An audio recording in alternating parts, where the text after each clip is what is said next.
Karen, it is so fabulous to be with you. Thank you for having me today on Get Off the Bench. Oh, it's my absolute pleasure. I could tell when I first saw your face that you had a heart of gold. I read your story and thought, oh my God, this woman's not only got a heart of gold, she's got a heart of a lion.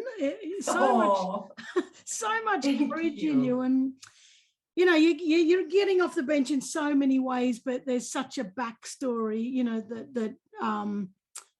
getting off the bench that many people, I think any mother would do, but most people would be absolutely bloody terrified, as you probably were. And we're going to talk about that soon. But I'm almost speechless, like it keeps catching my breath every time I think about it because it scares the shit out of me what you did. But, Yeah, thank you. Oh, my God. And so, we heard in the intro, you went on a mission to rescue your kidnapped daughters, and that sort of catapulted you into the limelight. Before you were just sort of having your life, your quiet little life, and it was fantastic. But suddenly you're in the limelight, you're visiting the White House, you're sort of really there for everyone to support, but also for everyone to judge. There's also going to be all that kind of publicity. But, I guess that wasn't in your plan. I'm sure nobody chooses to have two kids kidnapped, and it's not, no child should ever go through that. But before we get to that, tell us about your childhood, because that in itself is quite a story. Right.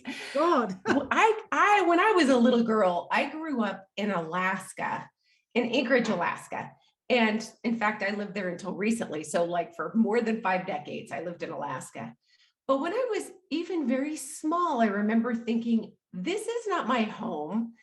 And I looked at the house full of blonde-headed girls, beautiful sisters that I had, blonde, and I had really dark hair. And I thought, this can't be my life. And later, it was a long time before I realized it really wasn't fully my life. I grew up in a home where there was a lot of chaos, and there were siblings that just seemed to disappear. There was, marriage, remarriage, volatility in the home, violence in the home, abusive children. And eventually my mother confided that I could look my real father was not the person that I'd been calling daddy, but my real father might be looking for me. And so maybe I should look him up one day. And of course, I was an older child then. And I remember thinking, I will never raise my kids in chaos. I will never, ever have a divorce, have parental separation. No child of mine, will be looking a parent up through an attorney.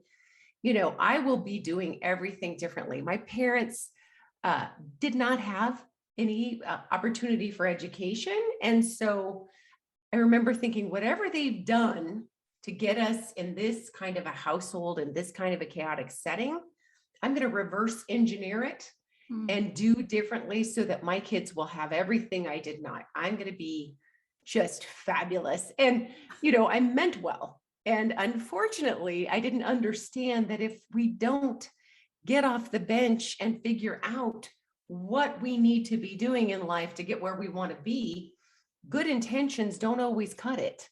And so I was a child with great intentions who always felt that I would have children of my own. That spoke to me. I knew I wanted to be a mom, even if I wasn't sure about many other things. But I was judgmental, and I definitely judged the people in my home and thought, I will do different and be different.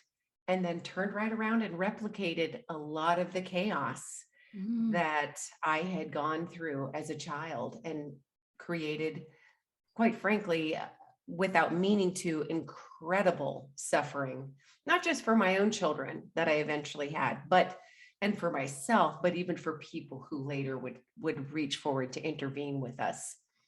Oh, wow.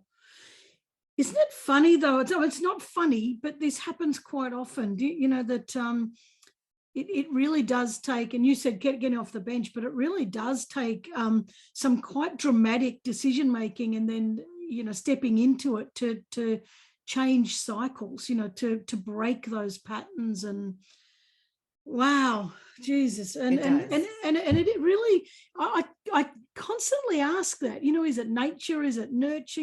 People say, I'll never do this. And then they end up repeating it and they don't notice that they've taken the same steps. And it's a fascinating topic. I don't think neither of us have got the answer for that, but it's a Right. fascinating topic. Anyway, the point is you're not doing it now. Like there was, a whole series of events is kind of really, really supercharged you into the life that you really wanted to have in the first place. But maybe it takes us 50 years to get the life that we really, That's right. really want. But oh my God, so and I was questioning in my mind, when I before I started interviewing you, like when I first came across your profile and started chatting with you offline, it's like, I wondered how much of your own childhood, the torment actually, followed through into your decisions. So you've answered that for me. I can see that's sometimes there's just no getting out of it. And we would like to say to some people sometimes, just because, and this is judgmental, just because you were in that situation, can't you see how bad it was? And don't you want to change it? But I think when things are so damn ingrained in our belief system and in our unconscious mind and everything, we can't change it. And not only that, we don't have the tools to change it, unless somebody gives us the tools, but I wish I would have, in hindsight, thought more about waiting to make big decisions like getting married or getting into an intimate relationship, and really autopsied what had happened in my childhood and figured out, like, wow, if somebody I meet feels sort of like home to me, that's not a good thing. There are people who say, well, I met my spouse and it felt like I was going home. Well, that's terrific if your home was nice, yeah. if it was kind and safe and delightful. But if it had a lot of elements of control and abuse, and if everything went swimmingly when you found yourself walking on eggshells to make all of the choices that kept an eruption from happening, that's not the kind of feeling like home that you want to have.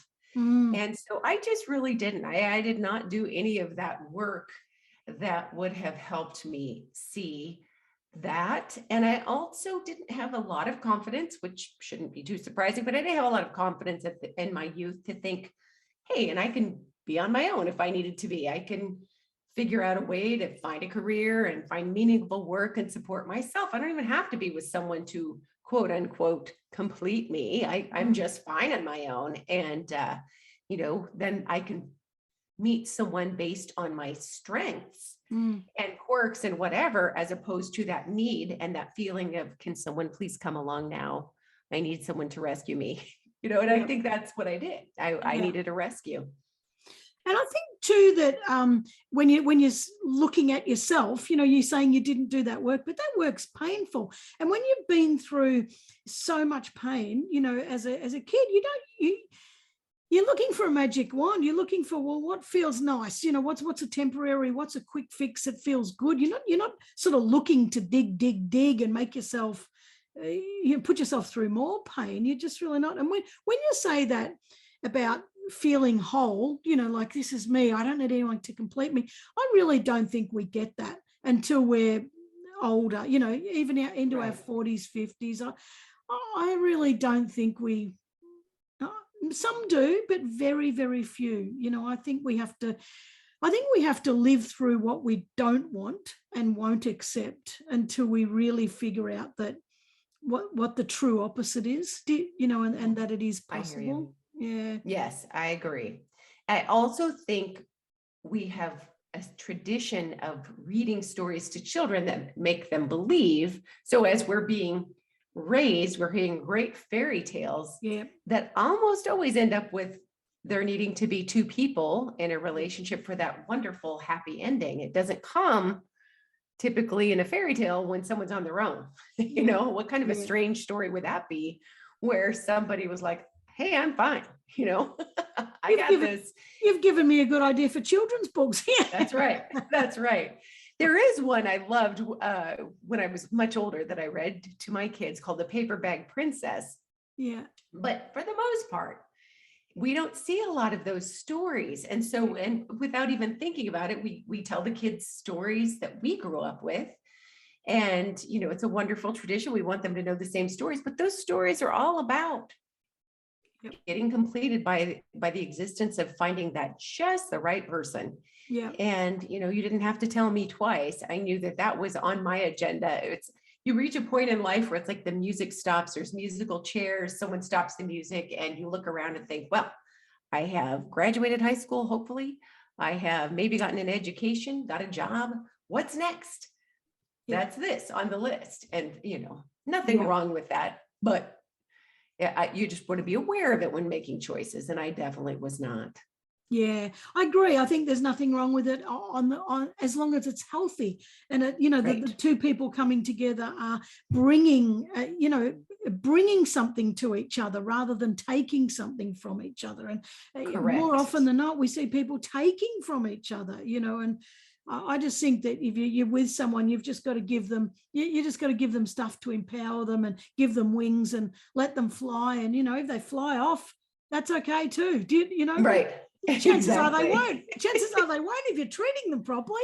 But that's right. That's right. Exactly, Karen. Oh my God. Exactly right. So you've gone through, repeating the process, and oh my God, and it's no point kicking yourself. It's no point regrets, no point slamming yourself and saying, damn, I did it wrong. It is the journey and it's the way it is and all that kind of stuff. But by doing that, you found yourself in a domestic violence shelter in 1990. So you're only in your, I think, mid to late 20s or late 20s when that happened. And mid-20s when I was in the shelter. So I married someone who I really, frankly, didn't know as well as I could have, and really thought I was going to forgive and forget and just make my bed. I did not want my kids to be exposed to a divorce, but I will say that there is something when someone is strangling you about the neck and your child is watching, there's a little light bulb that went off for me that day. I'm like, this is untenable. This is not something that I can forgive and forget and make my bed and lie in it. I am teaching a pattern to my children. And it's strange when I look back on that, because I literally took responsibility for every bad thing. He didn't, but I felt responsible that I was being strangled in front of my oldest daughter. And I knew then that if I could survive that, I was out. And as much as I knew back then, I believed, and I think there are a lot of people who still believe this, that the key to ending domestic abuse was for the victim to leave.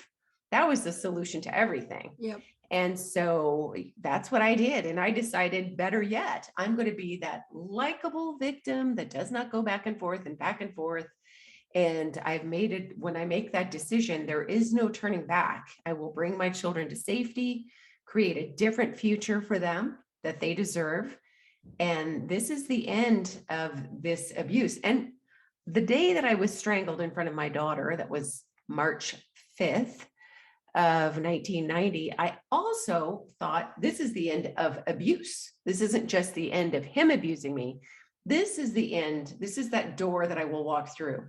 And I will not tolerate, whether it's a family member, a boss, even a partner, I will not tolerate being bullied or abused anymore. We all have conflicts and we all have days where we behave in ways that maybe we should not, but that's far different than being abused. And so I knew that was a pivotal moment. And I was in my mid-20s and just thought, isn't this so great? Because I'm still young. My children were the baby was going to be 1 in a couple of months. The oldest was 2. They're so young, they'll never remember it. And that's how we literally looked at how children are impacted by abuse in the home back in the day. It was like, people would say, you're so lucky your kids were little, they'll never remember it. And you're young enough to remarry, have more kids if you want, whatever. Isn't this great? And so I literally thought that, took them to play therapy. So that was good. I mean, we stayed in a shelter the advantage of getting help from formal support and not just from a family member, I want to bring this up for listeners, sometimes can be great, because some of us who are leaving abuse have also grown up in homes where there were controlling family members. And when you go to a more, if there are places that offer services like a shelter or community counseling or whatever, you're not relying on people who have tried to control you in the past to do it in the future, and all of their expectations that come with it. So when I went to stay in the shelter, what I didn't realize was that would fast track me, and this happens in a lot of places, it would fast track me to other services that we needed. So like community counseling, we jumped to the top of the wait list.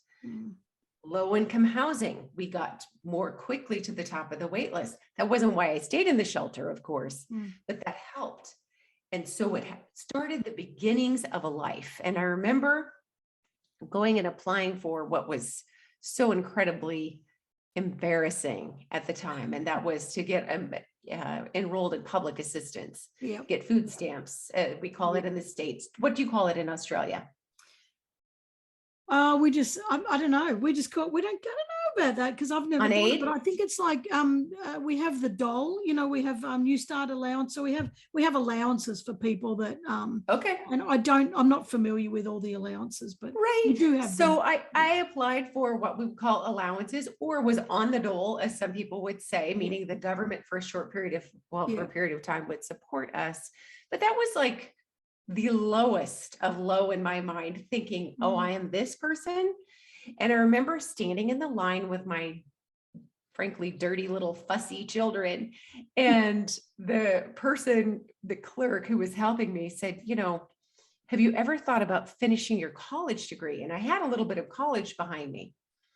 And I was horrified. I said, do you realize how old I would be by the time I got my degree if I went to school now? I'd be 28. And she said, well, sweetie, how old do you think you're going to be in a few years anyway? I mean, you could be 28 with a degree. You could be 28 without a degree. That silly little thing, there were certain nuggets of wisdom that people shared with me during this horrible time, but that helped reframe everything for me. It was like, no kidding. What am I waiting for? I need to do this thing. And so I went to college. I got a Pell Grant and went to college and got daycare assistance, lived in a scary low-income apartment, and thought, this is it. We're going to claim the future that we deserved. Not realizing that sometimes, not always, but often, the most abusive a controlling person can be is when you've toppled their sense of control. So the better I did, the more terrifying he became. So even though I applied for and eventually we were divorced, thank you, legal aid, but he still came around, broke into the house, slashed my tires.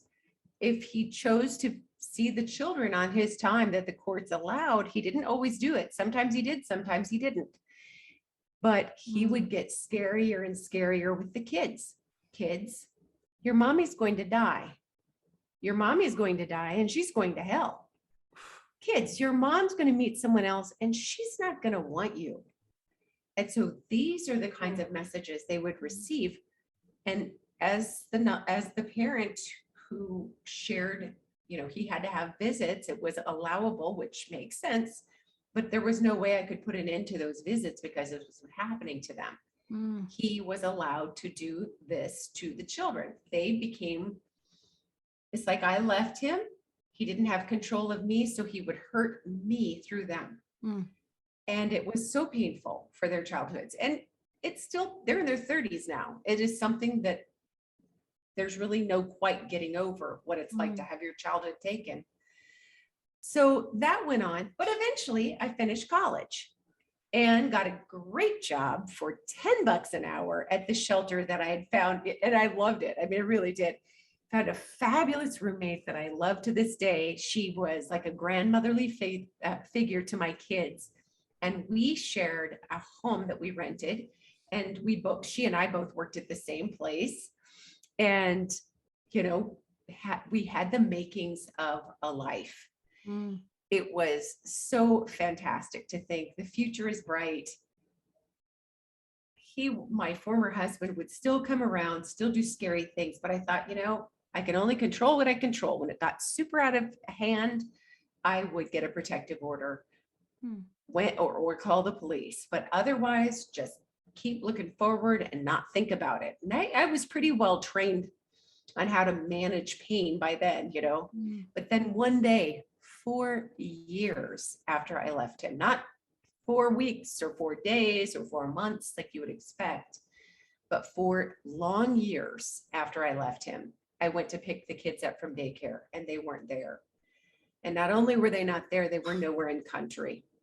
Oh, And we didn't get that confirmation until later. It takes a while to confirm where they were. Now, remembering that this was pre-internet for the average person, there were not cell phones, there weren't all of those things. So it took a while to track some of this stuff, but it was awful. so he just went to daycare and picked them up and took them to the airport. Gone. What he did instead was he had a visit, and the very last day that I saw them was March. I said goodbye to them on the 11th. They were supposed to be back and I could pick them up.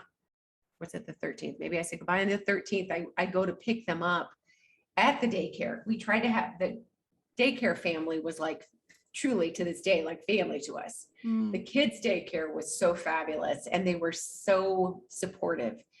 But we knew that if I had less contact with my former husband during the trade-offs, the handouts for the children, that it would be better. So he was to drop the kids off at daycare. I was to swoop by and pick them up and take them home. But when I went to the daycare, they were not there and they hadn't been there. And God. Yes, it was awful. So it was awful for a very long time. What's your immediate thought? Did you just, I would have collapsed. I don't even know if I could even breathe. It was hard to breathe and it felt and to this day, I mean, I think I'd had so many different awful things happen before even my kids were taken that I had a disconnect with my normal feelings. And so in some ways that has really served me well in the thick of crisis. In other ways, that's exceptionally dysfunctional. And it's really hard to connect those things back with no matter how much therapy you go through. But it was bad. It was as bad as it got. I am not a big crier normally, but it was pretty darn bad. And I couldn't sleep and I couldn't get the police initially. And they were, some ended up being wonderful, but some not. I couldn't get the police officer to get as alarmed as I was. And looking back in hindsight, I think, well, why would he think it was a big deal? It was the kid's dad. If all on face value is one parent has the children longer than the other parent wishes, that's just an annoying custody battle is what that is. And I look like the one with control problems. And so, it took a while to get the officer to dig and to figure out what had happened. But the next day I went straight into work. I went straight into my job. I didn't stay at home and, weep about it or stay in bed. I just stayed up and was very anxious, called a few people, and then went straight on to work the next day. And there I started to cry a little bit. I worked with domestic abuse victims. I worked with some fabulous, amazing staff. I kind of wonder if I'd worked anywhere else, if I'd have my children today, but there are a lot of those moments, called my dear friend, Anne. She was married to a lawyer. Her brother was a lawyer. They both did different kinds of law, but I met Anne when I was on public assistance and she was like my rich friend. And she wakes her husband up and said, this thing happened. And he said, tell her we got this. We'll be there. And both her brother and her husband stayed till the bitter end. One flew to Greece twice on his own dime. Wow. To help. I didn't pay him, neither of them a dime. And both of them rolled up their sleeves and said, what can we do to rectify this? Wow. So in the midst of horrible things, and this is true for all of us, sometimes you have to train yourself to look for it, but there are always pretty incredible things that are happening in the midst of tragedy, even, or funny things sometimes, or whatever. But those were some of the beautiful things for us. We, the executive director of the battered women's shelter that I worked with, that's what we called it then, domestic abuse agency. She was married to someone that we just adored. And between she and her husband, or her and her husband, lots of support there. And she gave me the advice, run this as a campaign. You may get sick of talking about your children, but keep it in the forefront of everyone's minds. Don't let anyone let go of this, because you'll not get your kids home if you don't run it as a campaign. And that's how I started thinking of it. They weren't my kids. They were a campaign. One day there was going to be a fundraiser for this. We had a community fundraiser. Again, this was pre-internet, pre-GoFundMe, and thank God for that. But we had, a radio station playing a public service announcement about my upcoming fundraiser. This was a $100,000 expense. I had $10 an hour. So this public service announcement was running about this tragic mother and her children. And I remember thinking at first, oh, that sounds so sad for her. And then realizing, oh, wait a minute, that's me.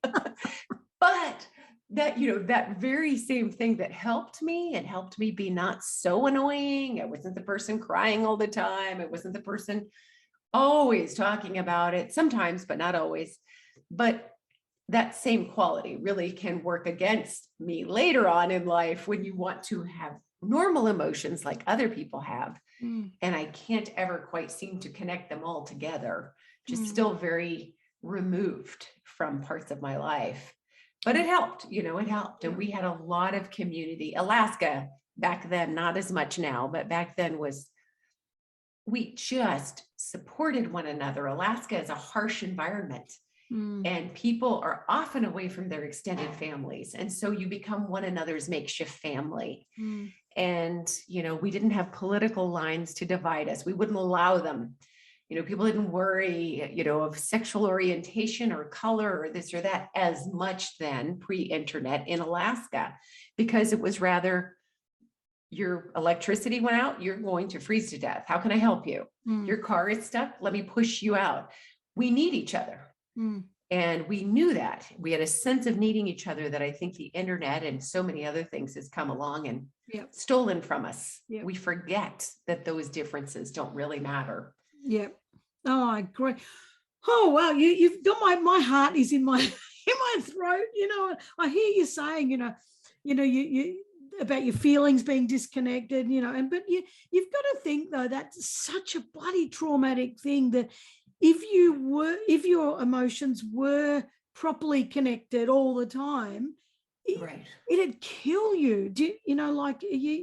You couldn't function, you couldn't stand up, you couldn't speak, so there's this that in super traumatic situations, there's such an advantage to somehow separating your emotions from the situation that's going on. It's a shame now that it's still sort of it's still not bringing you back to that, but I can understand it. And so did you, once you knew they were in Greece, did you think, I'm never going to see them again? This is like, so you went through this process. Tell us about the process and what you were thinking, because it's, oh my God, it would kill me.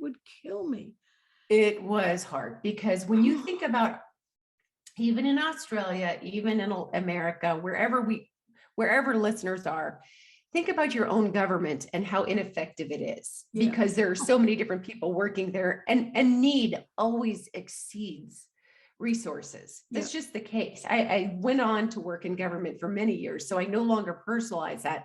Need will always exceed the resources. So it's a nightmare when you think, oh, I've got to get my license renewed. I've got to do something basic like that. It kind of puts a damper on the day. So imagine dealing with different governments across the globe. So there was and is an extradition treaty intended to help signatories, countries that signed on, resolve these sorts of custodial issues very quickly. Unfortunately, there's no governing body that really enforces it. It's just this nice sort of wink and a nod. Here's a polite exchange that we could do to help reduce child abduction issues. And so I went through the steps to make sure that I did things properly and legally. And so I went ahead and filed certain paperwork and then had it translated into Greek. Thank God for amazing friends from Greece who lived in Alaska who were super helpful. And then we thought, okay, the Greek government now has my stuff, my paperwork. They're going to recognize and enforce my custody. They say so. Meanwhile, we'd hired some lawyers in Greece with some of the fundraising money. And so just when we're getting ready to, as a year was passing, to go get my kids, I think, the attorneys went on strike in Greece. And so it's that kind of stuff. And I say this now, because people joked, when you go to Greece, you'll notice that strikes are very, very common. When we were in Greece, one of the times to try to find my kids, one of the lawyers saw picketers outside of an orphanage, and he said, "What are they picketing for? Parents?" And I was like, "It's true." It's so funny, but they have a good sense of justice. But when I look at parents now, if your kids are missing, if my kids were missing today, there's a whole pandemic. You couldn't even travel across the globe to reunite with your loved ones. I can't even imagine. I thought what I was going through was a big deal. I can't imagine if it was happening today. So, I went the first time to Greece, make a short story long, go to Greece the first time because I've been assured that my attorneys know where my kids are, my Greek attorneys, and it turned out they didn't really, but they literally thought they did. So the private investigator had tracked them to the wrong place. Eventually I stayed long enough and I made some friends in Greece. I am a big believer, Karen, like you, that it is not in life privilege. It's not innate talent. It's not good luck necessarily that happens, but a lot of it happens. For me, I always look at things like this as, it takes strong communication, solid support, and stubborn persistence. And I met some friends who would become just golden to me in Greece. And they were women, young women about my age. At that point, I was 30 years old. They were 30 years old and lawyers, and they just offered their heart. These were not people I'd hired. These were unrelated to, the people I'd hired. I met them through them, but they were unrelated. They became the backbone of so much of the efforts, as did later an American woman that I know who lives in Greece with her Greek husband, and she lives there very happily by choice, Mimi. So there became those connections that really helped. And I think for anyone going through super hard stuff, we are not meant to go through it alone. We are pack animals, and whether a person chooses, like I said earlier, I love relationships and I love the idea of love. So if people find joy in that, fabulous. But if they don't, they're still meant to be a part of a community. And when you're going through things alone, to do it alone is not going to end successfully typically. And so I made great community there, and I found amazing, long-lasting friendships. So I failed the first effort to get my kids back. There was a snafu in which the American consulate accidentally tipped off my former husband. Wasn't entirely their fault at all, but it did not help. I had to go home without my kids. So then I came back a year later. And so by then it had been 2 years. And I came back hiring my own investigator and really ruffled some feathers there. But my Greek attorneys were kind enough to forgive me. I was very headstrong, also behind on my legal bills, all of that with them. And stayed with one of the women. Well, the first year I got to stay with one of the women. I met one of the Greek attorneys. The second year was more on my own because she couldn't be involved or she jeopardized her career. But bottom line, eventually I was reunited with my kids and then arrested in Greece. So God. yeah, yes. So, here I am today talking to you. So ultimately we did in fact make it out of the country with my children. I was reunited with my non-English speaking children, who one of them could not believe I was alive because she'd been told I was not. And so when I saw her, it was as though she'd seen a ghost. It was terrifying for her.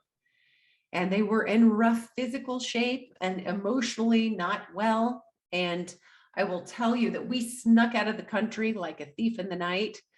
The Greek courts decided to reverse their earlier decision.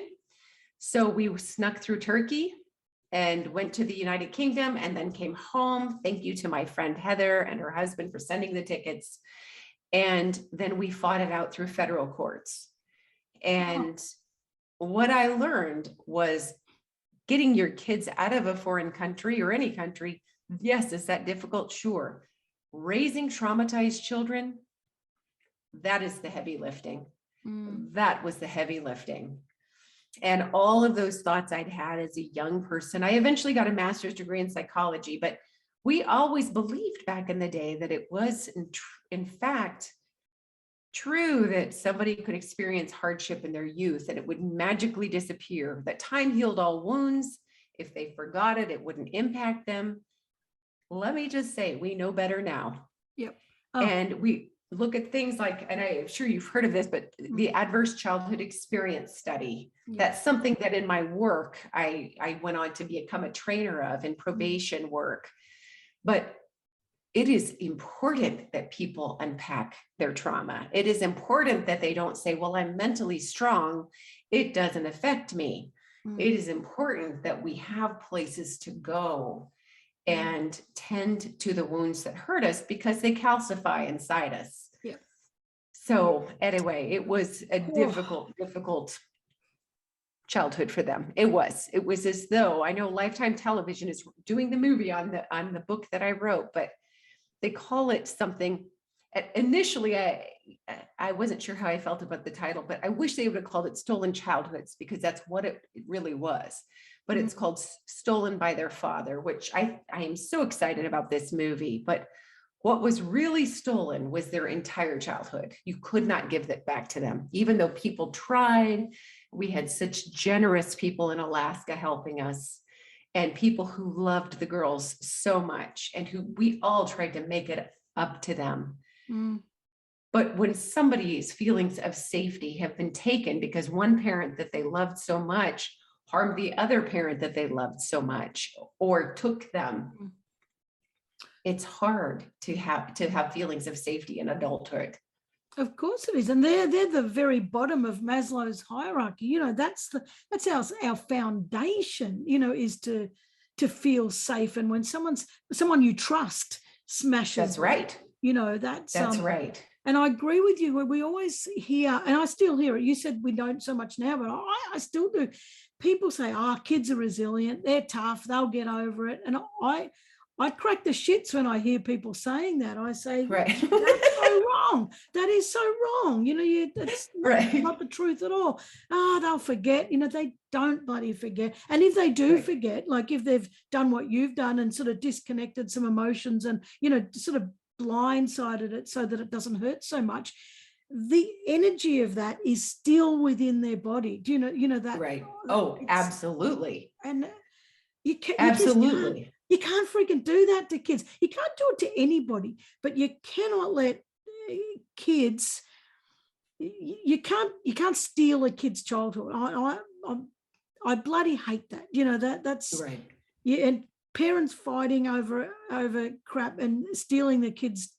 I think you're stealing a kid's life. Right. Sometimes you can't help it. Like in your situation, it was one person, pulling all the strings, and I can't stand how a lot of men do that with this domestic violence. I can't stand it. Like you say, they don't have control. They lose control, and then they up the ante. Some threaten to kill themselves. Some do bloody try. Some do all these extreme things. It's kind of like, by hook or by crook, I'm going to threaten you and intimidate you and control you. And I think they are the weakest pissant cowards in the world, to behave like that. I do. Right. And I also think what sort of a what sort of what sort of a dickhead invests so much energy trying to be mean and nasty and spiteful. What sort of a person does it? It really doesn't say anything good about their Right. character. Right. Nothing at all. Nothing. Anyway, moving on, because I can get into a big rabbit hole about that, because I get so freaking angry about anybody who tries to control anybody else's life. I just think that we're not on this planet to do that. But you talked about that this your story becoming a film, which is really exciting, despite the title. It's so exciting, and it's exciting. Well, it's exciting because it validates what you've been through. It sort of it gives the kids something to say, wow, our journey may in fact save another kid, and I think that's the biggest thing that can come of it, is that raising awareness for other people not to have to go through it. But it also raises a lot of empathy, because when we see things like that, we can say, oh, like you did, oh, that poor mother, oh my God, how sad. And often what will happen, because today the internet and God knows what and everything else is so damn busy, we go, oh my God, that breaks my heart. We scroll and then there's something else. It's kind of like, well, forgotten about that mother. Right. Because we just saw a news item or something. And I'm saying that's completely wrong that we do that, but we've become so conditioned to do that. Right. There's something about when we see a movie or when we see a visual, and when we engage in the emotion of it, we feel like we're taking that journey with that person. We start to, it starts to become a part of us that we can never forget, and we remember it. Right. Little things trigger in us to think, oh, hang on a minute, I've felt that before, I've seen that before. So I think having it as a movie, as long as they don't skew it for Hollywood, like they often do with stories, and I think it's fantastic. And it also came from, which is coming out soon, but it came from the book you've written, Pieces of Me. And Yes. I haven't read it. I'm going to get it, and I know I'm going to bawl my eyes out the whole freaking time I'm reading it, but when you wrote that book, like, how healed were you to write that book, or how, I don't know, what frame of mind were you in when you said, I've got to write this book? And thank you for saying that. It's funny because I always wanted to be a writer when I was young. So I thought, oh, this would be a great story. And at some point, even when the kids were missing, and especially when we saw there was some really corruption, there was a lot of corruption and some bad things that happened in the process, but there was so much more extraordinary kindness. And so I remember thinking, no, this will be a story one day. I didn't realize it would take 2 decades to write it, but I wasn't a good writer. I really wasn't. I was a journalism writer, and that's much different than writing a memoir. And so it took me forever, and taking classes and this and that, but I didn't know where the story would end. And then I became a teacher of trauma-informed care and the adverse childhood experiences study at my work. I worked with juvenile probationers for 20 years. And so I was at the training of trainers one day when we were getting all of this information on how preserved trauma can be inside the body and how it can literally developmentally thwart a person. Well, my oldest daughter had been hit so hard by the trauma when she went to college. It seemed like we'd gone to enough play therapy and then later in life therapy. And then she had scholarships. She was a cheerleader. She was just this amazing young person. And then she went away to college and we had a forced separation. She went in another state. And that was the end of life as we knew it. That was it. It brought her right back to that trauma as though it had just happened. And I was somebody who, I grew up with the tough love generation. Oh, she's being manipulative. She's being dramatic.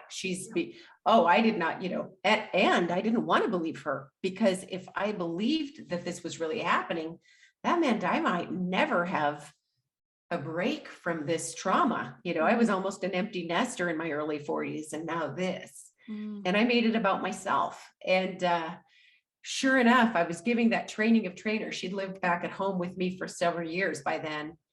And I don't know, there was something, it was a light bulb moment where I was like, this is it. This is where the story begins and ends. It is this takeaway, because there is a universal benefit to the reader if they understand. And I going through it right now with my sister, my oldest sister on my mom's side of the family, who's dying. And my mother's still alive, inexplicably. And sadly, yes, it is a discussion we have. This is somebody who's been exceptionally cruel to her children.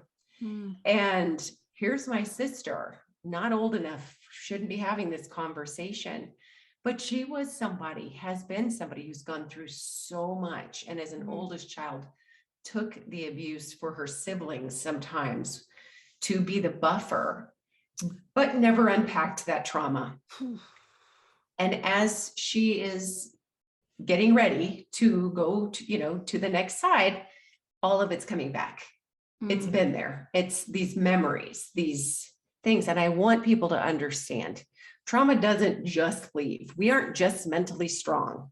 We do need to address what happens, because it will come at us in physical health ways, maybe in development and developmental shortcomings, sometimes in substance abuse or other mental health struggles. It can really hit many, many, many years later, and we don't even see it coming for us. And we don't have to go through this alone.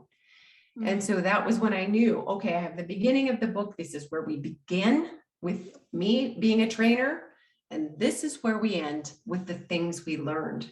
It took a therapist coach that I had been seeing who really helped me understand my daughter wasn't being manipulative. She wasn't making this up. This was something that was still inside her that we needed to do a lot more work on. And there was hope and healing, but there wouldn't be a happily ever after. That's behind us now.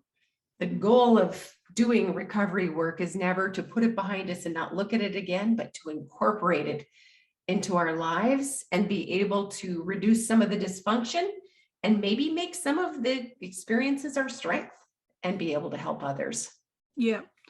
Wow. I love that. Oh man. And I love what you're saying about, when you said, it always stays there mentally. I was thinking in my head and physically, and then you went on to talk about your sister. And I think that I believe that most of our physical illnesses, it's because of dis-ease. It's because we hold something, we shove it down that far, and it has to express itself. And all of us have got it, and some of it we don't even know that we're holding, but I honestly think that it comes out and expresses in some way, through alcoholism or through poor behavior or through illness or through aggression and I just love that you've said that, because I really, we have such a bad habit of letting things stuff down inside us, and not get them out. I liken it to, do you remember you still have them in America, the pennies, the copper pennies, right? We gave them up years ago, maybe because of my analogy, but that's not true, but I'm just going to stick with that. It's kind of like, when you get them together and they get that green, I'm going to say phosphorus, and I'm not a scientist and I don't even know if that's the right word, but it gets that green gammy shit all over them, and they stick together, and then, another one joins it and they stick together, and you can never separate those bloody coins unless you put them in Coke, and that's the magical formula that rots your guts and rots coins, But it's I always say to people, when you take in something that you don't like, that causes you discomfort, it's like one of those pennies landing in your gut. And then you take in another one, and then they stick together. And then you take in another one, and before you know it, you've got this rotting, bloody green, coppery clump of shit in your guts. Then you can never get that out, because you don't even know where to start to get that out. So I always say to people, if something you don't like it, spit that bloody thing out. spit it out, get it out. Right. Even if it's writing, if it's telling somebody. I mean, I don't mean just spit it out, aggressively attack other people that have nothing to do with it. I don't mean that. Right. Deal with that bloody thing, Right. as soon as you can, because it will join all the other crappy little things in your body, and they'll end up having this fight against you, and you'll never, ever, ever get on top of it. I'm saying that like I've dealt with it. I may have shit from my childhood. I had a wonderful childhood. I won't say perfect, but it was wonderful. I had a kind family. I had a great family. We were all together. My parents are still together. My sisters, I have lost one from cancer, but we are best friends. So Right. when I think about going home, when you're talking about before, to me, I found my partner, and it was like going home, because it just a beautiful, beautiful, beautiful soul, but not everyone's that lucky. And even though I've had a good childhood, great childhood, there's still got to be, you can't control other people outside, criticizing and saying shitty things, and all the things that we've endured as kids that come from the outside. They're all still in me, and they're still all going to be in other people, and we don't know that they're still there until something happens and we think, God, that reminds me of that prick that said something when I was 10. Oh, screw that. And then we've got an opportunity to purge it, but we don't have these opportunities unless we're prepared, as you said, to spend the time to reflect and sit through the pain and go, God, that feels uncomfortable. What's that about? And we were so conditioned to say, forget about that, shove it aside, don't worry about that, just do the next thing. We're conditioned to have the TV on and the radio on and this on and that on, and the freaking noise that's going on around us, and we haven't had the TV on. We haven't had the TV on for 10 years. And we sit in silence at night and just have a conversation and quiet cup of tea. Everything's dead silent. And it's, I think when you can sit in silence, you've got some chance of feeling yourself and knowing yourself. And anyway, I digress. I love that. I love that. I want to double back for a second too, because you asked when I wrote the book, how did I get to a place where I'd worked through it? Had I worked through it all of this? I thought I had, and I'd done a ton of therapy. And then when it came time to promote the book, I got sick for quite a bit of the time during promotion. And I still had some things to work out. And, so I think sometimes those things still live there. And, I hope I haven't misspoken about my sister, because I don't believe she ever did get help unpacking some of those memories. She's strong and she did amazing things with her non-traditional careers, and she's an amazing human. So it wasn't like her life was for nothing, but it just, all that pain, I guess that's the point I want to make. It can stay with us. And I think of it as, I don't know if you've ever heard of stone babies, where sometimes women have very, very, very rare, but where they don't, their baby dies inside them, and they can carry that baby for decades, and the baby calcifies, and it's very heavy, and it just stays there preserved. And I think of trauma like that, that we can have a stone baby, and maybe we're proud of ourselves because we didn't need to go get help or this or that, but it does tend to stick with us. It really, if it's deep trauma and too much of it, it's not going anywhere. And nobody wants a stone baby. No. And it's not weak to ask for help, and even if you've only got a little handful of people that you really trust, get talk. Yes. Oh, I can't wait to get yes. I can't wait to get hold of that book. And I'm going to bawl my bloody eyes out, because I can't even look at things on Facebook where, someone was reunited with someone. I'm bawling. I love reunited stories. I always cry. And I will say, I'm so excited about the movie. I truly am. I don't care what they call it. I'm excited about it. I think Lifetime, but it's particularly the production company, Cineflix, went out of their way to try and make, they cast an actress that I think is amazing. And then they had two little girls that are sisters cast as my daughters. And then they have an actor up and coming from Greece who is playing my former husband. I mean, they have just been amazing. So I am excited. I really am. So we shall see. And it's coming out in March. Did I see? I believe it's coming out in March. You and I are speaking on, I know the podcast will drop later, but we're speaking at the end of January, but the beginning of February, Lifetime will announce the new title and when it will play. And I think it's going to be the first week in March is what I've heard, but I may be wrong. Wow. We don't get Lifetime or whatever here, but I hope it ends up being on Netflix or something like that. You know, it some will kind be of streamable. Oh, Yes. fantastic. Yeah. Oh, you'll have to let us know so I can let people know, because I can't wait to watch it. Have you seen any of it? Any bits of it? I have not. I've read the script a couple of different times, but I think it was really when I saw the actors. And, you know, a movie that plays on television or in any movie, you have to shave it down. So a book is already a shaved down process. I had 100 extra pages that were whittled away. And then you get to a movie and you have to make it smaller to keep up with people, like you talked about, their attention span and the competing stuff for our attention. So it will be shaved down. Characters will be combined sometimes. Sometimes that's for budget and other purposes. But when I saw the actors, I was like, oh my goodness, I am so excited. One of the little girls and my daughters were each in touch with the actresses via Instagram, the young ones that played them. Yeah. And that made them feel so excited. You know, my daughters are in their 30s. And when they saw that, they were like, oh, this is the best. So we're so excited and honored, just honored. There are a ton of great stories in the world. So that they took interest is just amazing. And I really love the production company, especially from Canada. They were so kind. Yeah.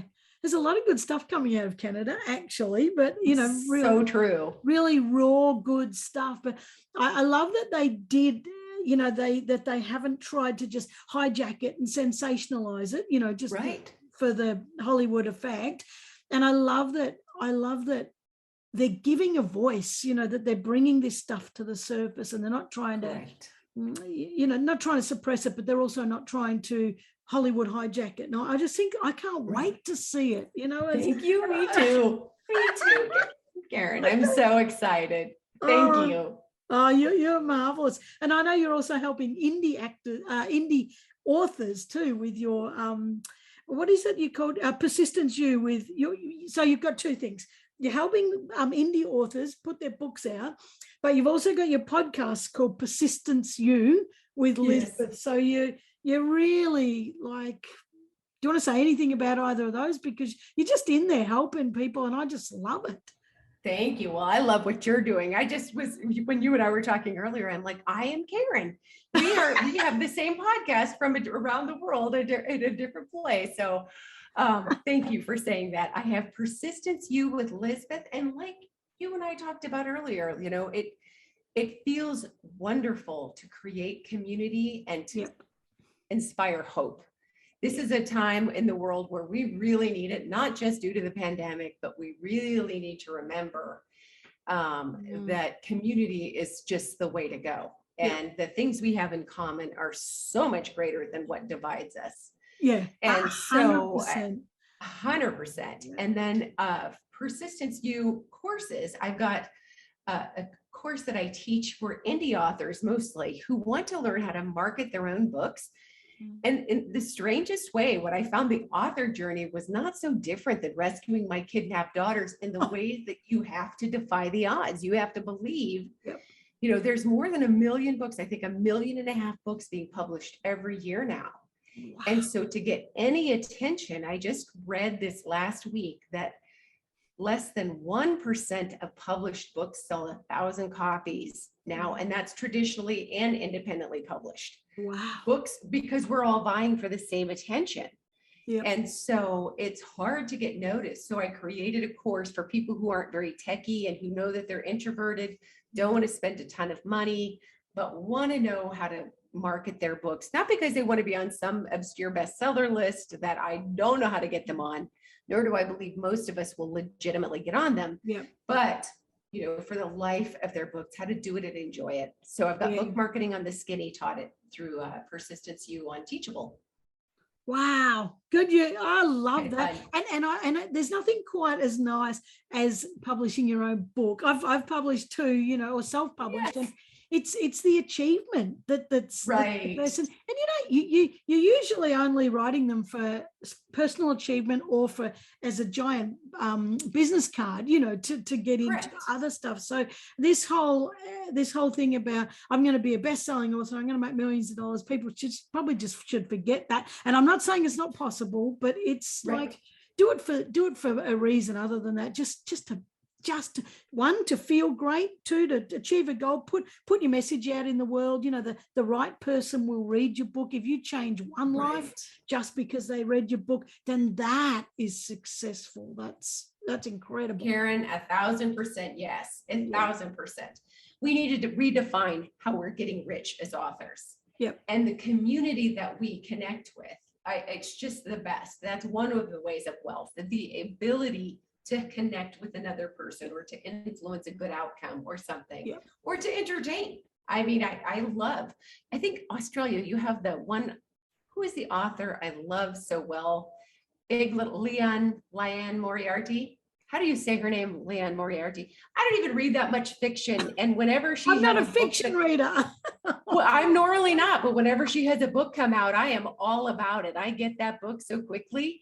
So, it's amazing what we can do. There are a lot of different ways to define wealth besides just a bestsellers list or money. I would like to, most of us just want to break even at some point. I did have a small publisher with my book. It's independently published, but it was a tiny publisher. She Writes Press. But from here on out, I want to be able to publish my own books. And that is so much fun when I see authors who take their rights back or who enjoy their rights and, so many different ways to use that intellectual property is just really exciting. It is, yeah, I agree. I always want control over my stuff. I'm not giving it to anybody else, but it's, and when you said there, I got to say, you said, you and I, we've got so much in common. I am not chasing kids to Greece. Oh my God, Father, I would die of a freaking heart attack if I had to do that. You've got a little more courage than me for doing, but then again, I tell you what, you lose your kids, you're driven, aren't you? You're going to do anything, but it brings out a certain savagery. I will just say I did and said things that I still cannot believe. I'm like, I did a self-defense course with they were police, but they had their own sort of business, and it was this self-defense course for women, and it was when I was younger, and they used to bring in kickboxers, and they would attack us in an alley in a dark sort of up the side of a hall, and they weren't kind. They would literally pin us down, and we would have to fight our way out of that situation. And I remember, I bloodied somebody up that bad. They pulled me off him and said, stop, I think you're going to be fine. But one of the things I remember, and I think I probably damaged one of his kidneys kicking him that hard. But anyway, one of the, was good for me to feel that I was strong enough, to take care of myself. But one of the things they said in it is that the most stupid thing a man can ever do is break into a home and attack a mother's children, because they said if that mother wakes up while you're attacking their children, you have never faced the fury of a mother defending her children. Like they said, there's nothing so fierce as a mother trying to protect her children. So, and I'll never forget they said that. And it's well, that's so interesting. Yeah. And it makes sense. It totally makes sense. I mean, I remember thinking when I first found out, you asked how I responded. One thought I had was, this is the end of all of it. Once I get my kids back, I will not have this back and forth and back and forth. Yeah. And he is underestimated. He was so awful for so long. And I had the emotional muscle to handle more than he thought I did. And I even remember thinking back then, like, he has underestimated my determination, and that's too bad for him. And I think you're right. I think a mother will do, ideally mothers will do whatever they can. A parent will do whatever they can to protect and to stand up for their children. And it is exciting to watch. Yeah, it is. It is. I'd like to watch a movie on that. Some mum crack, belting the shit out of the abusive husband. But anyway, well, we'll get to that down the track. Hopefully, women will get to that point, because I tell you what, there's a few blokes. This is completely unorthodox of me saying it, inappropriate. But I just would love to see the return. See the men get a little bit of karma for what they do. And I'm not saying it's always men that abuse women either, because sometimes it's the other way. But abusers, nothing makes me more happy than seeing them cop back what they bloody well dished out. But anyway, and some people might go at me for that, but you know what? I don't care. Don't care. It sounds like you're designing your own reality show where you can watch that. What an idea. A lot of people would be watching that. There used to be a show in the States called Animals Attack. Yeah. And so it sounds like what you're designing is Mom's Attack. Yeah. And I love that. I love watching all those clips of animals getting their revenge on humans that hurt them. Jeez, I've got this real sinister bone in me that's, but it's all about karma. I don't want to hurt anybody, but by geez, I love seeing karma dished out to assholes. Gee, I love that. I love it. Oh, look, I have loved this conversation. I'm going to ask you my get off the bench question. There's going to be people that want to get off the bench and feel like they just don't have it within them. You've just touched on that beautifully now. What would you say in response to finding your inner strength? I think, Karen, it's such a great question. I think we may not feel it right away, but each one of us has inside us that capacity to get up off the bench and to remind ourselves, if not now, when? What am I waiting for? Yep. And what was I meant to do here? What's the purpose of all of this anyway? And who do I want to be? How do I want to show up in the world? It's time to start taking those little baby steps. And it may be baby steps. If someone's in the throes of depression, they're not going to jump right up and say, boom, I got this. Yeah. But it may be that little baby step to reach out and grab a hand of someone else who's just a little bit further in the journey you want to be on, or you've decided to be on. And reach forward and grab that hand and, get a little mentorship. It does not have to be with your comfortable, close family or support network. It could be a stranger, a safe and good stranger, but a stranger. And just have faith that, there is a reason you're here, but we're not going to be here forever for sure.